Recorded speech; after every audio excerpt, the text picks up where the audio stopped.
A paz do Senhor, aqui é o professor Marco Faleiro, na disciplina Panorama da Bíblia. Estamos na Logos Ensino Superior de Teologia. E essa AVA é a terceira parte da aula dupla 8, que é a aula 15 e 16, na terceira parte da aula 15. Nós estamos no período interbíblico, ou o período de silêncio. E vemos seguindo a nossa linha de tempo, considerando aqueles fatos históricos mais importantes que aconteceram durante esse período, que também é considerado um período bíblico, entre os 7 períodos da história bíblica. Nós, então, dentro do período interbíblico, começamos com a realidade do início de um novo período para a história de Israel, com o retorno do cativeiro, e o fim do Império Medo-Persa. Também o início de um novo império, que é o Império Grego. Esse Império Grego que teve basicamente dois momentos. O primeiro momento, que foi o momento das conquistas, com a expansão com Alexandre o grande conquistador do Império, e depois o segundo momento, que foi a divisão do Império entre os generais, já que Alexandre não teve um sucessor. Vamos então agora seguir dentro dessa realidade do período do Império Grego. Vamos ler juntos. Já nos exércitos de Faraó Psamiteco II e do rei caldeu Nabucodonosor, já houvera soldados gregos. Então a questão da habilidade dos soldados gregos já era reconhecida entre os povos. Eles serviram muitos exércitos, tanto como soldados contratados, como também como mercenários. Havia muito tempo que nas costas da Palestina, da Síria, vinham sendo fundados portos e estabelecimentos comerciais gregos. Já no século V a.C., helenos de grande cultura viajavam por todas as terras do Antigo Oriente, estudando-as, como o caso de Heródoto, Xenofome, Hecateu, Quitésias.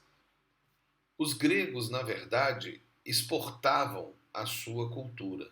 E também, dentro da sua cultura, a gente considera aí, né, os esportes, a própria língua grega, que depois será um grande fator para o caso específico do Novo Testamento, porque com as conquistas de Alexandre o Grande, ele impôs a sua cultura, mas a sua língua. E a língua grega acabou se tornando a língua internacional.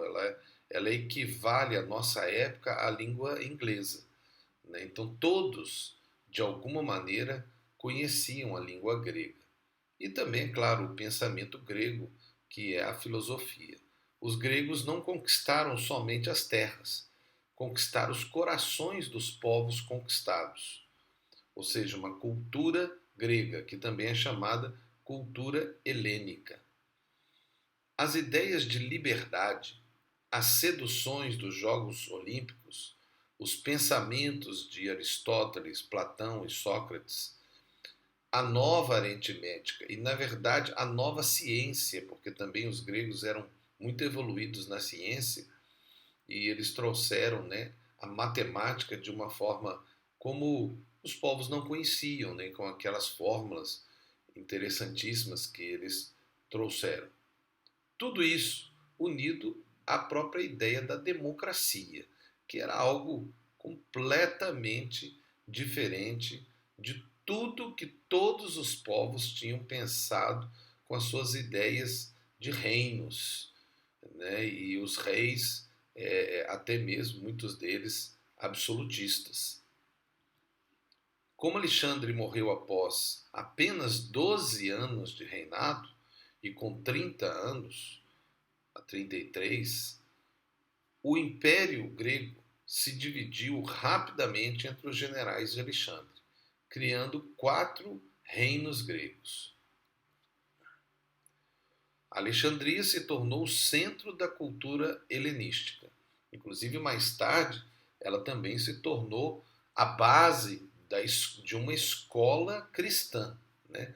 De uma visão da escola cristã. Porque no futuro, depois vocês vão ver isso, houve 2 grandes escolas cristãs. A de Antioquia, que na verdade é na Pérsia, né? Antiga Pérsia, e de Alexandria, no Egito. Mas isso vocês vão ver depois. Formou a maior biblioteca do mundo, inclusive traduzindo os livros. Então, Alexandre o Grande, querendo ter conhecimento, né, e os livros de todas as partes do mundo, ele mandou, né, que a sua biblioteca, que tinha como o principal um homem chamado Falero, ele então começou a buscar livros do mundo todo e traduzi-los para o quê? Para o grego. E foi nesse momento que surgiu a tradução do maior livro que os judeus tinham. Na verdade, não era um livro, né? Era chamado de Escrituras Sagradas, né? Eram os livros do Velho Testamento.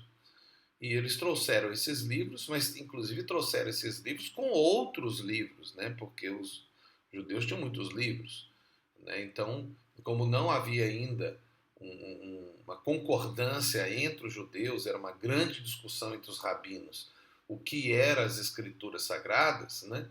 Havia discussão de outros livros. Até por esse motivo, quando foi traduzidos os livros do Velho Testamento, foram traduzidos alguns livros que mais tarde a Igreja Católica considerou como deuterocanônicos e que a Igreja Evangélica considera como apócrifos, né? Que é a tradução grega, ou seja, a Septuaginta. A primeira grande tradução da Bíblia Sagrada, ou seja, do Velho Testamento, porque o Novo Testamento já foi escrito na língua comum, que era o grego. Então aí nós tínhamos toda a Bíblia Sagrada, conforme nós temos hoje, na língua grega, apesar de que a língua original do Velho Testamento é o hebraico. Os reinos helenísticos foram reinos surgidos na Ásia, Egito, Macedônia e Grécia. Após a divisão do Império de Alexandre, o Grande, ou Alexandre Magno, por seus generais. Quem foram eles? Seleuco, Cisímaco, Ptolomeu e Cassandro, após a morte do imperador Alexandre o Grande em 323 a.C. Então foram esses 4 os generais: Seleuco, Lisímaco, Ptolomeu e Cassandro. Eles dividiram assim, então, o reino. Se você vê, você vai ver aí as partes da divisão, né, desses reinos, e nós sabemos que a parte mais cobiçada envolvia a Babilônia, Egito e a Grécia, a própria Grécia em si. Mas também se considerava essas outras partes que tinham lá as suas grandes riquezas. Nós vemos aí então o reino dos Seleucidas. Você vê aí como base desse império a Antioquia, né? Você vê o reino da Macedônia, lá na região, ela inclusive perde parte do seu domínio, né? Ali na Grécia, e o reino de Ptolomeu. Nossa principal parte que a gente vai considerar são os Seleucidas e os Ptolomeus, né, com seus reinos, né, que no primeiro momento afetam diretamente a realidade da história bíblica. Então nós temos aí os Seleucidas e Ptolomeus. A dependência de Judá em relação ao império dos Ptolomeus durou mais de 100 anos, e então os Seleucidas da Antioquia conseguiram realizar a expansão para o sul a que muito aspiravam. Após uma batalha vitoriosa, Ptolomeu V, nas nascentes do Jordão, em 195 a.C., Antíoco III, cognado o Grande, tomou posse de Israel e Judá mudou de dono mais uma vez. O ódio dos judeus pelo esporte grego é algo que a gente quer destacar porque os gregos praticavam esporte sem roupa nenhuma. Diz no livro de Macabeus, pois teve o atrevimento de fundar um ginásio debaixo da própria fortaleza e de expor as mais nobres jovens em lugares infames. Então, até esse é um dos motivos que no início da igreja havia uma atitude contra o esporte. Quer dizer, a atitude não era contra o esporte, era contra a nudez, né? E infelizmente isso acabou se refletindo na história da igreja, até algumas igrejas adotaram assim atitudes contra o esporte, às vezes só por causa desse histórico que aconteceu no tempo de Israel. O ginásio era nada mais, nada menos do que um estádio. Fiéis ao modelo olímpico, eles praticavam os jogos completamente nus, o corpo só podia ser coberto por uma fina camada de óleo.